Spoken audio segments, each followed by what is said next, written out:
Hello friends, welcome back to my channel. So this is Varun and today in this video I am going to start a topic that is ideas of nationalism Mohammad Iqbal. It means कि मोहम्मद इकबाल के क्या ideas हैं nationalism के regarding, इस चीज़ को आज जो है हम डिस्कस करेंगे. तो सबसे पहले यहाँ पे हमें यह पता होना चाहिए कि नेशनलिज्म क्या होता है. तो सिंपल टर्म्स में अगर आपको बताऊं तो नेशनलिज्म का ये मीनिंग होता है कि एक ऐसी स्ट्रॉन्ग फीलिंग होना लव की या प्राइड की अपनी कंट्री के टूवर्ड, राइट. इट मीन्स कि लोगों की ऐसी फीलिंग जिनका ये मानना है कि हमारी कंट्री जो है वो अपने डिसीजन जो है खुद ले, ठीक है, ना कि उसको रूल किया जाए किसी फॉरेन पावर के द्वारा.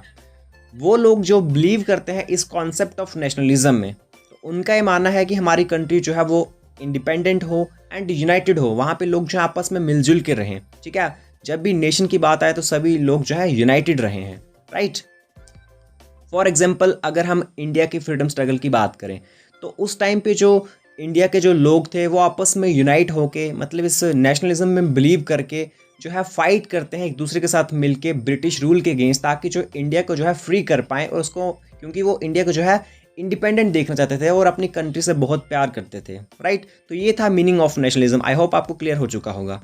तो स्टार्ट करते हैं. मोहम्मद इकबाल जो थे उनको जो है पोइट ऑफ ईस्ट के नाम से जाना जाता है, ठीक है, जो कि एक प्रोमिनेंट फिलोसोफर थे जिन्होंने एक सिग्निफिकेंट कंट्रीब्यूशन की है पॉलिटिकल थॉट में, स्पेशली जो उनके आइडियाज़ जो है कंसर्न करते हैं नेशनलिज्म, ठीक है. ऐसे तो उनकी बहुत सारी कंट्रीब्यूशन रही है पॉलिटिकल थॉट में, लेकिन सिग्निफिकेंट बहुत इंपॉर्टेंट जो एस्पेक्ट है उसका वो उनके वो आइडियाज़ हैं जो कंसर्न करते हैं नेशनलिज्म के साथ. तो नेशनलिज्म क्या होता है आपको क्लियर है, राइट. सो उनके जो आइडियाज़ हैं वो डीपली एंगेज्ड हैं both western and eastern philosophy. जो वेस्टर्न ईस्टर्न फिलोसफी दोनों को जो है दोनों के साथ एंगेज करते हैं उनके आइडियाज़. और साथ ही साथ में जो इस्लामिक थॉट जो है उनके, उसके बारे में डिस्कस करेंगे, ठीक है, यहाँ पे. सो अब टॉपिक है जो कोर प्रिंसिपल्स हैं उनके, ठीक है, जो मेन जो उनके प्रिंसिपल्स हैं मोहम्मद इकबाल के आइडिया ऑफ नेशनलिज्म के, उसको अब डिस्कस करते हैं. सो फर्स्ट पॉइंट आप यहाँ पे देख सकते हो, that is spiritual foundation of nationalism. It means कि नेशनलिज्म की जो फाउंडेशन वो कैसी होनी चाहिए, स्पिरिचुअल वे में, ठीक है. नेक्स्ट अंडर जब हम पढ़ेंगे तो आपको और अच्छे से जो है क्लियर होगा. सो इकबाल जो थे उनका ये मानना था कि जो ट्रू नेशनलिज्म है, मीन्स कि ट्रू सेंस ऑफ या फीलिंग ऑफ नेशनलिज्म जो है एक ट्रू, वो जो है spiritual and religious identity unity के बेसिस पे होनी चाहिए.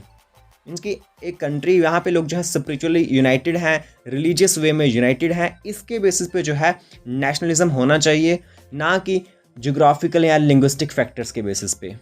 क्लियर है.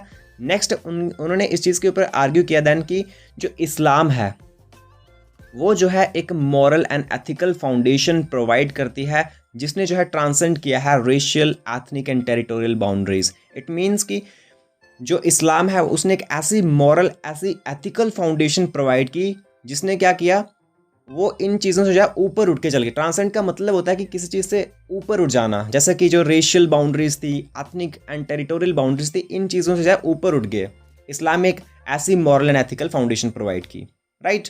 नेक्स्ट है इकबाल के अकॉर्डिंग जो इस्लामिक नेशनलिज्म है वो सिर्फ एक किसी स्पेसिफिक रीजन को कन्फाइन नहीं करता है, ठीक है, मतलब किसी स्पेसिफिक रीजन के रिलेटेड नहीं है, किसी एक स्पेसिफिक रिलीजन की बात नहीं करता है, बट यूनाइट करता है जो मुस्लिम उम्मा है, मीन्स की जो कम्युनिटी है, जो मुस्लिम कम्युनिटी है ग्लोबली अगर हम बात करें, उस चीज़ को जो है यूनाइट करता है, ठीक है. देन है next point you can see, that is critic of territorial nationalism. तो आपको यहाँ पे फर्स्ट पॉइंट में ये क्लियर हो चुका होगा कि वो टेरिटोरियल बाउंड्रीज जो है, टेरिटोरियल जो नेशनलिज्म जो है इस चीज़ का क्रिटिसाइज़ करते हैं, ठीक है. तो वो हाईली क्रिटिकल थे वेस्टर्न नेशनलिज्म के, क्योंकि उनका ये मानना था कि जो वेस्टर्न नेशनलिज्म है वो लोगों को डिवाइड करता है, डिविजिव है और मटेरियलिस्टिक है. दैट्स वाई वो क्रिटिसाइज़ करते हैं वेस्टर्न नेशनलिज्म को. देन है कि उनका ये मानना था कि जो टेरिटोरियल नेशनलिज्म है जो कि अमर्ज हुआ था फ्रेंच रेवोल्यूशन से, ठीक है. तो अब आपको ये भी पता होना चाहिए कि फ्रेंच रेवोल्यूशन क्या था. तो फ्रेंच रेवोल्यूशन मतलब एक मेजर पार्ट था हमारी वर्ल्ड हिस्ट्री में, जो कि 1789 में जो है हैपन हुआ था, राइट. तो यहाँ पे क्या था कि जो एक सोसाइटी जो थी वो 3 क्लासेस में डिवाइड थी. फर्स्ट क्लास वो थी जैसे कि क्लर्गी हो गई, चर्च जो थी, उनको कोई टैक्स पे नहीं करना पड़ता था, ठीक है.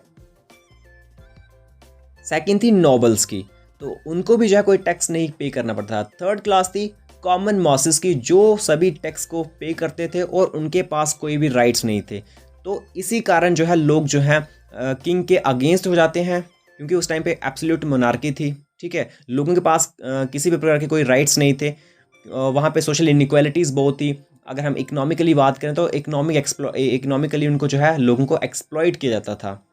तो इसी कारण जो है फिर, क्योंकि जो लोग थे वहाँ के वो फ्रीडम, जस्टिस एंड इक्वालिटी जो है इनको चाहते थे। तो ये जो वर्ड्स है हमें जो है इसी रेवोल्यूशन से जो है देखने को मिलते हैं, फ्रेंच रेवोल्यूशन से, ठीक है। तो हम यहाँ पे बात कर रहे हैं कि जो टेरिटोरियल नेशनलिज्म जो कि अमर्ज हुआ फ्रेंच रेवोल्यूशन से, देन उसको अडॉप्ट किया गया यूरोप के द्वारा, ठीक है। इसकी वजह से क्या हुआ, कॉन्फ्लिक्ट्स हुई, वॉर्स हुई एंड मॉरल डिके हुआ, ठीक है। ऑब्वियसली जब कोई रेवोल्यूशन होता है तो ये चीज़ें होती हैं, ठीक है, कॉन्फ्लिक्ट्स होती हैं, वॉर्स होती हैं, ठीक है। देन है क्योंकि देन है कि इक्वाल के लिए जो नेशनलिज्म बेस्ड है जोग्राफिकल बाउंड्रीज पे, वो जो है अंडरमाइन करता है unity of the Muslim world. It means कि जो मुस्लिम वर्ल्ड की जो यूनिटी है आपस में, ठीक है, आपस में जो मिलजुल के वो रहते हैं, ठीक है, उस चीज़ को अफेक्ट करता है अगर नेशनलिज्म जोग्राफिकल बाउंड्रीज के बेसिस पे है, ठीक है। तो नेशनलिज्म टेरिटोरियल बाउंड्रीज के बेसिस पे यहाँ पे आपको देखो नेशनलिज्म का कॉन्सेप्ट जो है वो क्लियर होना चाहिए, तभी आपको जो है टॉपिक समझ आएगा अच्छे से। नेक्स्ट है third point, that is pan Islamism. It means कि जो इकबाल थे उन्होंने जो है स्ट्रांगली एडवोकेट किया पैन इस्लामिज्म कॉन्सेप्ट के लिए।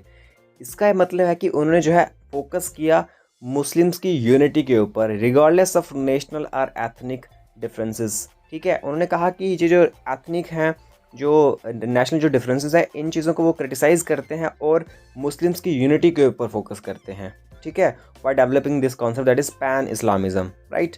नेक्स्ट जो है वो उन्होंने एक कलेक्टिव आइडेंटिटी को जो है एनविजन किया, जो कि कॉमन बॉन्ड ऑफ इस्लाम के बेसिस पे हो, जो कि ओवरकम कर सकती है divisions created by colonial powers के द्वारा। मतलब जी कॉलोनियल पावर्स के द्वारा जो डिविजन्स क्रिएट किए हैं उनको जो है कम किया जा सके। जैसा कि आप सब जानते हो कि जब इंडिया और पाकिस्तान का पार्टीशन होता है तो एक स्टेट जो है मुस्लिम मेजॉरिटी में रहती है, दैट इज़ पाकिस्तान, और एक जो है हिंदू मेजॉरिटी में बनती है, दैट इज़ इंडिया। तो मतलब जो एक फीलिंग है हेटेड की एक रिलीजन की दूसरे की ओर, तो इस तरह की जो मतलब जो डिविजन्स, जो फीलिंग्स जो कॉलोनियल पावर्स के द्वारा हमारे माइंड में डाली गई हैं, उन चीज़ों को ओवरकम किया जा सके, इस चीज़ के ऊपर, कलेक्टिव आइडेंटिटी के ऊपर फोकस करते हैं मोहम्मद इकबाल। तो ये था आज का वीडियो, एक शॉर्ट वीडियो इस टॉपिक के ऊपर, that is Mohammad Iqbal's idea of nationalism. Okay, thank you.